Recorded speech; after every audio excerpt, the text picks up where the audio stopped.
Bonjour les amis, bienvenue sur cette nouvelle vidéo et bienvenue au nouveau sur ma chaîne. Alors, j'ai eu pas mal de questions, notamment sur Instagram et sur Snap. On me demandait comment j'ai fait pour devenir coach.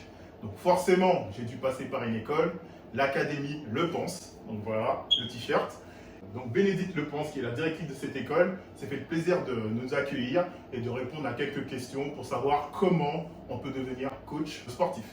Bonjour Sébastien.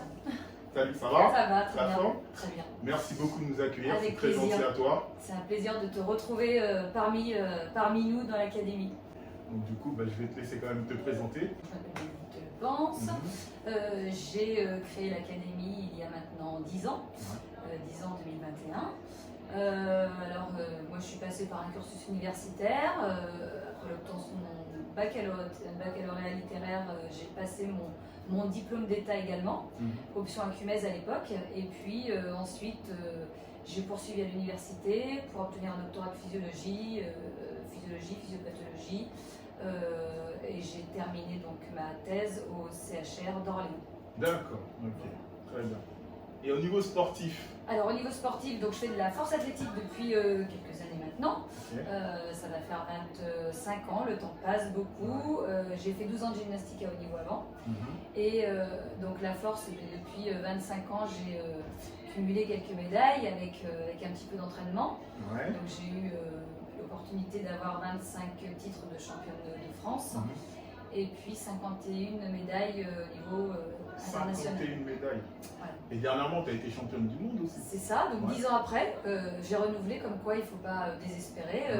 Championne du monde en 2019, avec une belle médaille aussi européenne, et puis un nouveau titre au niveau national. Donc une belle année, très belle année. Magnifique. Et tu continues du coup Alors là, c'est compliqué en ce moment, mais le but évidemment c'est de continuer. En tout cas, je m'entraîne et adviendra ce qui adviendra dans les mois qui arrivent. D'accord, très bien. Alors, je vais te poser quelques petites questions que beaucoup s'interrogent, notamment la première. Comment déjà on peut accéder à une inscription dans une école? Voilà, je veux devenir coach. Qu'est-ce que je dois faire? Est-ce qu'il y a des prérequis, des choses comme ça pour pouvoir y accéder? Et qu'est-ce qu'en gros tu demandes comme critère pour accéder à l'école? Alors, pour passer le diplôme d'État, donc le BPGEPS-EF, comme tu l'as fait, activité de la forme, donc il faut que le candidat obtienne dans un premier temps les tests des exigences préalables. D'accord. Donc c'est entre guillemets, c'est le concours national qui est un passage obligatoire, donc il va être validé.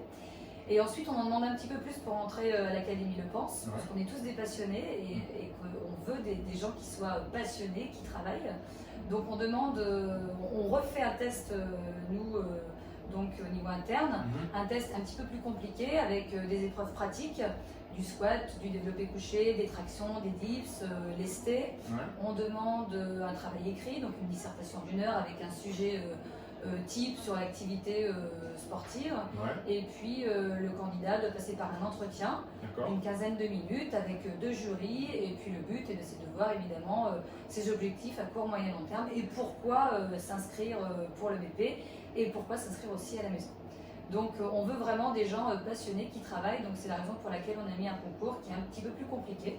Mais voilà, l'idée c'est vraiment d'avoir des gens qui bossent. Justement, parce que bon, moi au début quand j'ai voulu être coach, j'ai cherché pas mal d'écoles, mais je ne savais pas trop où chercher, parce qu'il y a plein d'écoles. Et je voulais quand même une école de qualité avec des intervenants de qualité. Et ce qui m'a attiré chez vous, c'est qu'on a affaire à des passionnés. Les profs comme les intervenants, regarde, je suis toujours en contact avec Frédéric Monpeau, qui est intervenant de ton école. Et est-ce que déjà tu peux décrire un peu les personnes, leur palmarès, parce que Sayed, Anne-Sophie, enfin ils ont tous un palmarès incroyable.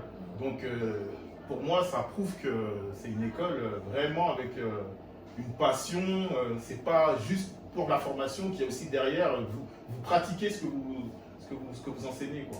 Exactement, alors après c'est vrai que ça j'y tiens et depuis le début, c'est vrai qu'on est une équipe soudée, une belle équipe d'ailleurs, je me permets de tous les saluer et de les remercier. On a dans l'équipe uniquement des formateurs qui sont anciennement haut niveau ou qui le sont encore, donc qui participent toujours à des compétitions internationales, qui ont fait ou qui vont faire les Jeux Olympiques. Et pour moi, c'est important parce que, alors, comme tu dis, hein, effectivement, on n'a que des passionnés, Voilà, c'est donc ça. qui excellent dans leur discipline. Alors, on a beaucoup quand même d'haltérophiles. On est issus tous de la fédération d'haltéro pratiquement, mais on est tous des passionnés. Et pour moi, la pratique, c'est important parce que la pratique, c'est vivre aussi. C'est vivre les entraînements et c'est retranscrire le vécu à travers la théorie, parce que la théorie c'est bien, mais parfois la théorie ne s'applique pas. Donc on a affaire à des formateurs qui ont déjà pratiqué, qui pratiquent encore, et donc du coup qui peuvent transmettre les valeurs justement qu'ils ont subies, qu'ils subissent encore, mais des belles valeurs, des bonnes valeurs. Alors comme tu dis, on a au niveau des formateurs de musculation, préparation physique, on a Fred Mampo, que je salue. Donc Fred c'est un palmarès... c'est 10 fois champion du monde et encore dernièrement, en 2019, il a excellé.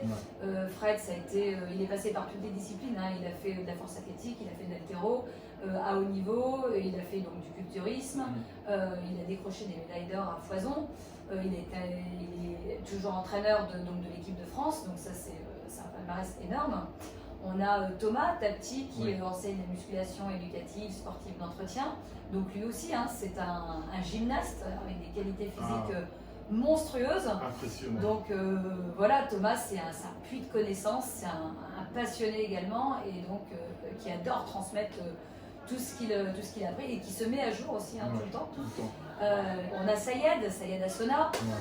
Sayed, c'est donc champion d'Égypte.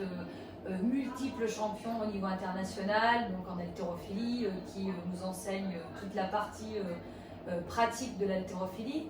On a Jérémy Angevin, qui est haltérophile aussi, qui a été au niveau national, avec qui d'ailleurs on a participé ensemble dans des compétitions par équipe, et ça c'est très sympa.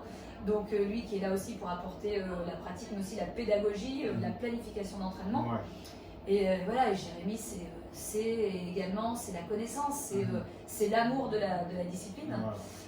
Anne-Sophie qui nous enseigne l'anatomie, qui est kinésithérapeute de base, et Anne-Sophie qui est championne du monde en judo.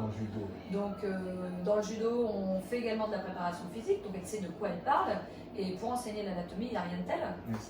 Donc, et puis ensuite, on a nos danseuses, Virginie Lacotte, Vanessa Vogler, Louisa Lechner, donc qui sont des danseuses, des petits rats de l'opéra, qui ont excellé dans la danse, qui ont fait le conservatoire, qui ont fait l'opéra, et qui sont là aussi pour apporter tout leur soutien et puis toute leur connaissance à travers le fitness. Les deux options au sein de l'académie. C'est ça qui est bien, c'est parce que les profs ont bien été choisis, entre guillemets, malgré que ce soit une famille.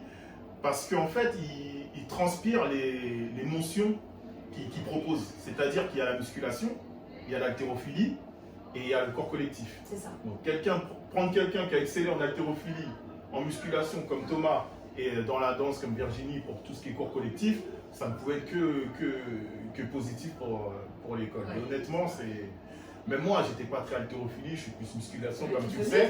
Et je suis devenu haltérophile parce qu'ils sont tellement passionnés, ils nous expliquent tellement bien les choses, comment planifier et comment donner envie surtout à nos pratiquants de pouvoir progresser, que j'ai trop aimé l'haltérophilie. Au niveau de la coordination, tout ça, ça m'a rendu un peu plus souple. Et puis, on voit autre chose. Donc vraiment, ils arrivent à bien transmettre. Ça m'a vraiment fait du bien. Vraiment fait du bien. Et puis on a également Célène Hardy, donc amie depuis 20 ans. Alors Célène, même chose, hein, athlète de niveau en force athlétique depuis des années, qui nous fait donc tout l'enseignement sur la préparation physique. Donc extraordinaire. Et puis Marie Giachetti, donc petite nouvelle, athlète en crossfit, donc très complète, issue de la biologie, donc du cursus biologie et pharmacie, donc qui me donne un petit coup de main aussi pour les cours en nutrition. Donc on se complète et ça c'est parfait. C'est une équipe vraiment parfaite. Super. J'ai vu aussi qu'il y avait des ambassadeurs de l'école. Oui. Donc est-ce que tu pourrais les présenter? Oui, alors donc j'ai Valérie Trierweiler en marraine de l'académie. Donc Valérie qui est journaliste et puis auteur de plusieurs ouvrages. Et puis Renaud Dubois, donc, qui est le directeur des éditions Amphora, donc qui est le parrain également de l'école. Alors ce sont deux personnes que je salue également et qui m'ont beaucoup aidé, qui m'aident encore depuis le début de mes aventures et qui ont toujours été proches de moi, près de moi.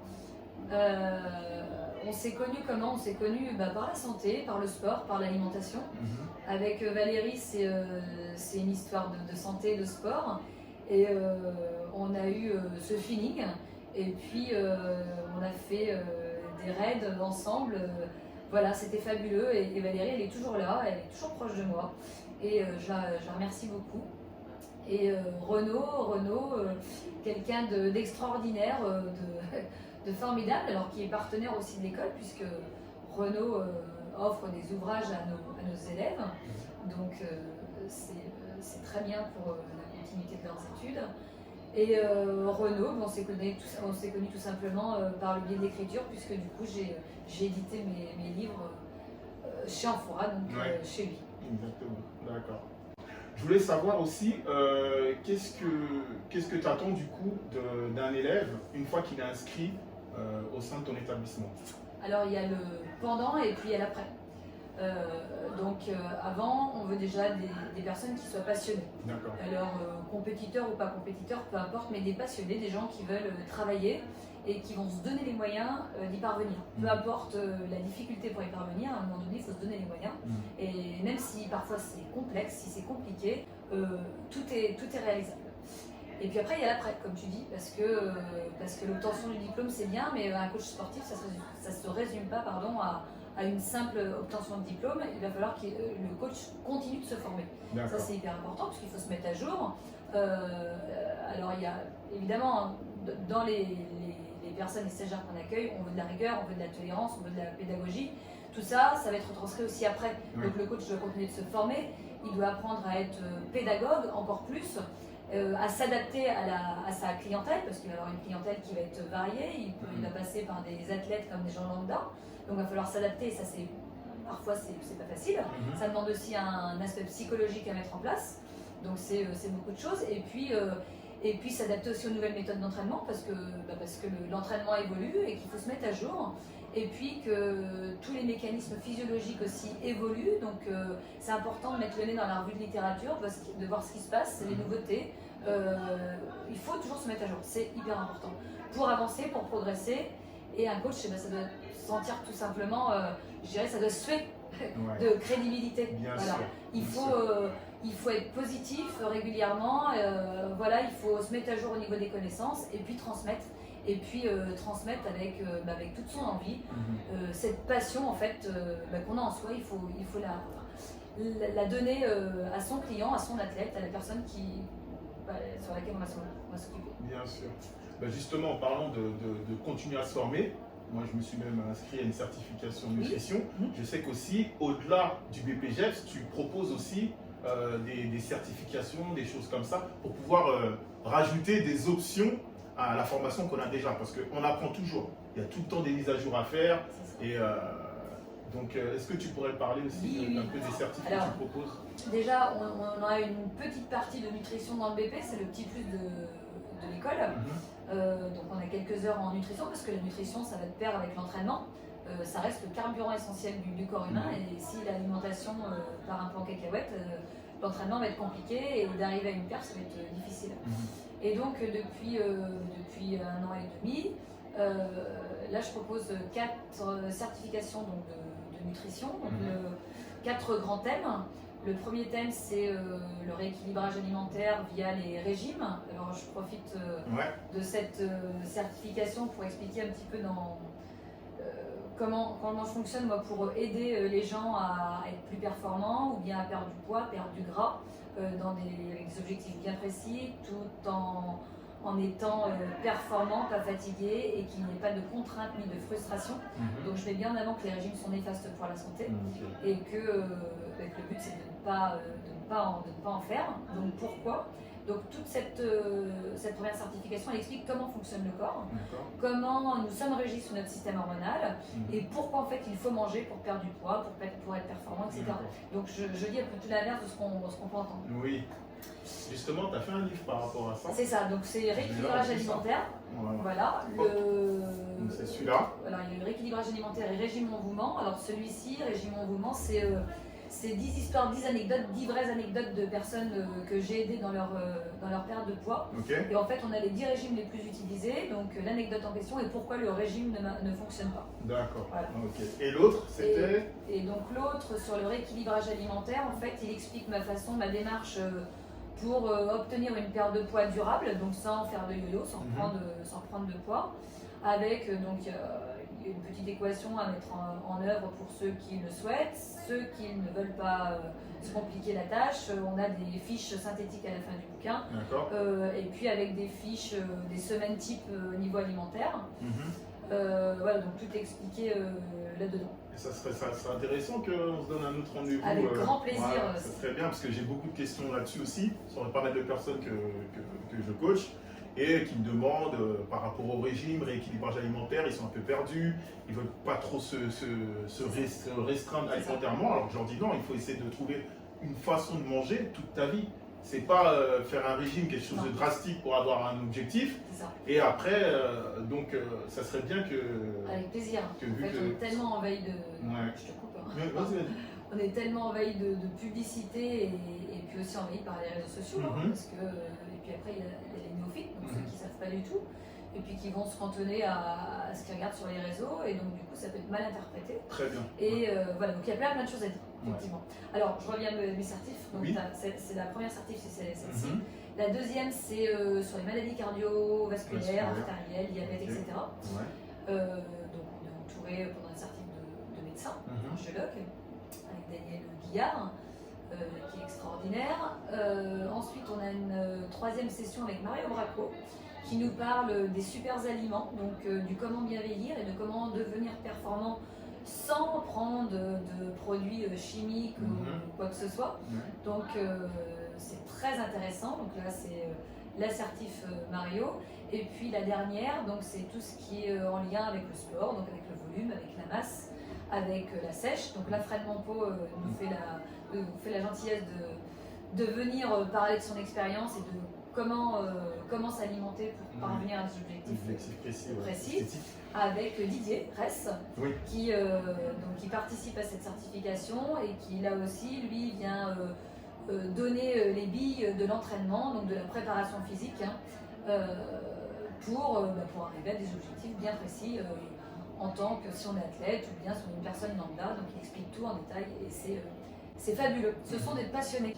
Donc là, on est à Gare du Nord, là où tout ce qui est théorie, donc tout ce qu'on apprend en théorie, physio, anat, etc.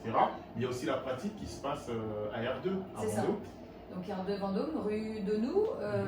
Donc toute la pratique haltérophilie, musculation, sportive d'entretien et toute la partie fitness a lieu là-haut. Et